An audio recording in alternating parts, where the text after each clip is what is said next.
दोस्तों नमस्कार। आज हम फिर हमारा राजस्थान की अगली कड़ी में कक्षा 8 का अध्याय 1 18वीं सदी का राजस्थान पढ़ेंगे। जो आपकी कंपटीशन एग्ज़ाम में, राजस्थान में कोई भी कंपटीशन एग्ज़ाम हो जिसमें ये इनमें से एक प्रश्न ज़रूर आता है। 18वीं सदी में आपको पता है कि राजस्थान में राजनीतिक व्यवस्था है वो उथल पुथल हो रही थी। एक तरफ अंग्रेज़ों से संधियाँ हो रही थी, दूसरी तरफ मराठे हैं वो दबाव बनाए हुए थे, तो मराठों से भी संधियाँ करनी पड़ रही थी। तो 18वीं सदी में राजस्थान की कैसी स्थिति थी वो इस पाठ में बताया गया है। तो पढ़ते हैं। देखिए, प्रश्न नंबर 1 है, राजस्थान में सर्वप्रथम मराठों ने कब व कहाँ प्रवेश किया था? तो 1711 में मेवाड़ में सबसे पहले मराठों ने प्रवेश किया था। 1720 में किसने मराठा ध्वज अटक से कटक तक फहराने का लक्ष्य निर्धारित किया था? तो ये पेशवा बाजीराव ने किया था। ये प्रश्न कई बार परीक्षाओं में आया है कि अटक से कटक तक ध्वज फहराने का लक्ष्य किसने निर्धारित किया था? तो ये पेशवा बाजीराव ने किया था। अगला प्रश्न है, मराठों ने कोटा बूंदी पर आक्रमण कब किया था? तो ये 1726 ईस्वी में किया था। अगला प्रश्न देखते हैं, डूंगरपुर बांसवाड़ा के शासकों ने मराठों को खिराज देना कब स्वीकार किया था? तो ये 1728 ईस्वी में किया था। मराठों का राजस्थान में प्रथम राजनीतिक हस्तक्षेप कहाँ हुआ? तो ये 22 अप्रैल 1734 को बूंदी के बुद्ध सिंह को पुनः शासक बनाकर मराठों ने सर्वप्रथम राजनीतिक हस्तक्षेप किया था। आपको पता है कि बुद्ध सिंह ही बूंदी का पहले शासक था, लेकिन सवाई जय सिंह की हस्तक्षेप नीति के कारण दलेल सिंह को शासक बना दिया था और कई वर्षों तक बुद्ध सिंह को जंगलों में रहना पड़ा था। इसलिए बुद्ध सिंह को फिर मराठों का साथ लेना पड़ा और मराठों के साथ से बुद्ध सिंह को फिर बूंदी का शासक बनाया गया।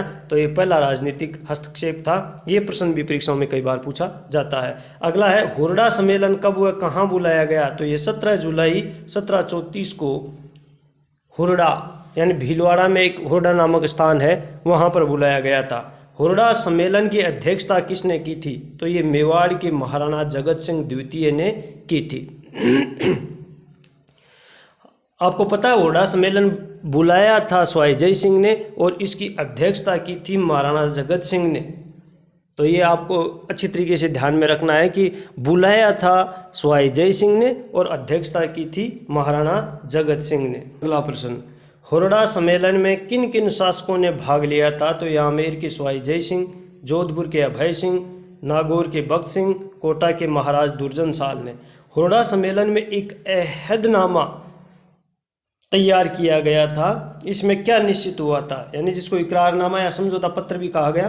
सभी एक दूसरे के साथ मिलकर रहेंगे, यानी हुरडा में सम्मेलन हुआ और सबने मिलकर ये बात कही कि सारे के सारे हम एक दूसरे के साथ रहेंगे, एक का शत्रु व मित्र दूसरे का शत्रु व मित्र होगा, कोई भी नई योजना है सभी मिलकर निश्चित करेंगे। ये हुरडा सम्मेलन में है जो निश्चित किया गया था।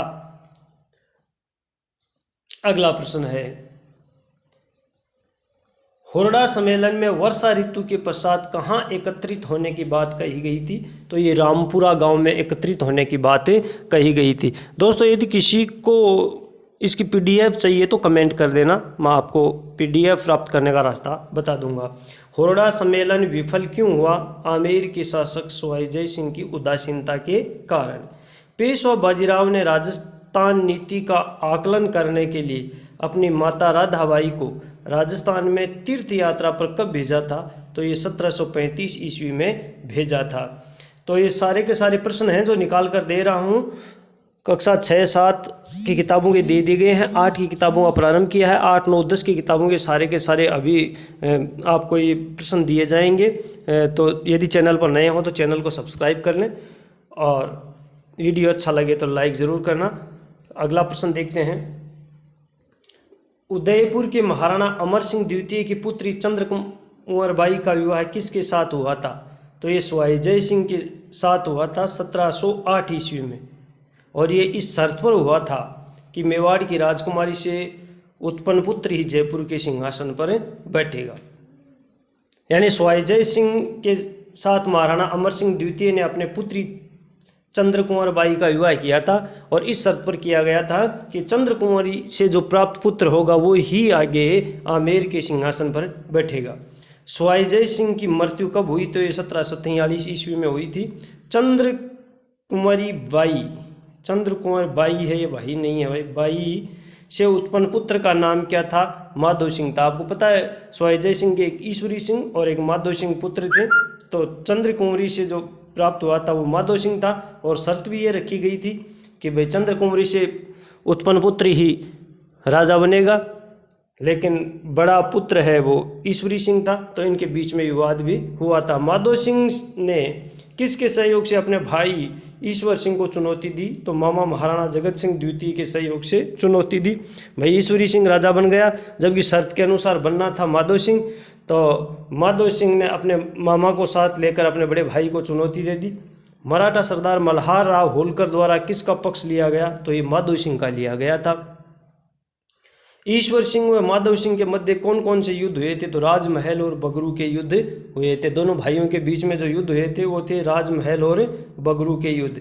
अगला प्रश्न है, ईश्वरी सिंह को आत्महत्या क्यों करनी पड़ी थी? भाई ईश्वरी सिंह इन मराठों से तंग आ गया था, क्योंकि मराठे हैं, माधो सिंह के साथ थे, अपने भाई माधो सिंह के साथ थे, इस कारण ये तंग आ गया था और ईश्वरी सिंह ने है जो आत्महत्या कर ली थी। क्योंकि इनका जो सेनापति था हरगोविंद नटाणी, वो माधो सिंह के पक्ष में जाकर मिल गया था और उसकी कुटिलता के कारण इसने ईसरलाट या सरगासुली जो स्वयं के द्वारा बनाई गई इमारत थी उस पर चढ़कर आत्महत्या कर ली थी। माधो सिंह अंत में किसके सहयोग से जयपुर का शासक बन गया? तो ये मराठों के सहयोग से जयपुर का शासक बन गया था। जोधपुर में किन के मध्य उत्तराधिकार संघर्ष हुआ था जिसमें मराठों ने हस्तक्षेप किया था? तो ये राम सिंह और भक्त सिंह के मध्य हुआ था। तो मराठों ने हस्तक्षेप किया था बूंदी में तो बुद्ध सिंह और दलेल सिंह के मध्य, और जोधपुर में राम सिंह और भक्त सिंह के मध्य, जयपुर में ईश्वरी सिंह और माधो सिंह के मध्य। ये बातें आपको याद रखनी है। अगला प्रश्न है, किन मराठा सरदारों ने जोधपुर उत्तराधिकार संघर्ष में हस्तक्षेप किया था? तो पेशवा, सिंधिया व होलकर ने, इन मराठा सरदारों ने जोधपुर के उत्तराधिकार संघर्ष में है जो हस्तक्षेप किया था। जोधपुर उत्तराधिकार संघर्ष का नतीजा क्या रहा?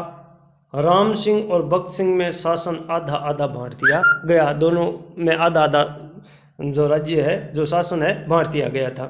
1761 ईस्वी में मेवाड़ महाराणा राज सिंह द्वितीय की मृत्यु के पश्चात किसे मेवाड़ के सिंहासन पर बैठाया गया? तो अरी सिंह को बैठाया गया था। मेवाड़ के महाराणा राज सिंह द्वितीय की जब मृत्यु हो गई थी तो उसके बाद में अरी सिंह को शासक बनाया गया था। अगला प्रश्न है, मराठों के हस्तक्षेप से मेवाड़ में किन किन के मध्य संघर्ष हुआ? तो अरी सिंह और रतन सिंह के मध्य संघर्ष हुआ, क्योंकि मराठे तो चाह रहे यही थे कि इनके बीच में युद्ध होता रहे और अपनी रोटियां सीखती रहे। तो अरी सिंह और रतन सिंह के मध्य है जो मराठों के हस्तक्षेप के कारण युद्ध हो रहा था। अंग्रेजों ने राजस्थान में राजपूत शासकों के साथ कब संधि करना प्रारंभ किया था? अब तक तो हम मराठों और राजपूतों से संबंधित प्रश्न पढ़ रहे थे और अब है जो अंग्रेजों और राजपूतों से संबंधित जो प्रश्न है वो पढ़ रहे हैं। तो अंग्रेजों ने राजस्थान में राजपूत शासकों के साथ कब संधि करना प्रारंभ किया? तो ये 1817 से 1818 ईस्वी में सबसे पहले संधि करना प्रारंभ किया था। राजस्थान में सर्वप्रथम किस राज्य ने अंग्रेजों के साथ संधि स्वीकार की? तो भरतपुर राज्य ने सर्वप्रथम 19 सितंबर 1803 में की थी। 1818 तक किस राज्य को छोड़कर सभी राज्यों ने कंपनी का संरक्षण स्वीकार कर लिया था? तो सिरोही राज्य को छोड़कर सभी राज्यों ने संरक्षण है जो स्वीकार कर लिया गया था। अगला प्रश्न है, सिरोही ने कब संधि स्वीकार की? तो 1823 ईस्वी में की थी। सिरोही ने अंत में ही संधि स्वीकार की थी। अंग्रेजों के साथ संधियों के क्या परिणाम रहे? तो खिराज के कारण देशी शासकों की आर्थिक स्थिति कमजोर हो गई। अंग्रेजों को आंतरिक मामलों में हस्तक्षेप करने का अवसर मिल गया। स्वदेशी व्यापार, उद्योग, हस्तशिल्प नष्ट हो गए। राजस्थान में ईसाई मिशनरियों का प्रवेश होने से उन्होंने ईसाई धर्म प्रचार करना प्रारंभ कर दिया गया। ये तो हमें पता ही है कि भाई अंग्रेजों ने जब संधि की थी तो भाई संधि तो अपने फायदे के लिए वो कर रहे थे, तो उनका फायदा तो होना ही था। और भाई इसी के साथ में ये पाठ पूरा हो जाता है। देखिए ये कोटेशन भी मैंने लिखा है, कमज़ोर जब जुल्म से तंग होकर टक्कर लेने का फैसला करता है तो बड़े बड़े ताकतवर को तबाह कर देता है। तो दोस्तों धन्यवाद। यदि वीडियो अच्छा लगे तो लाइक करना और चैनल को सब्सक्राइब करना।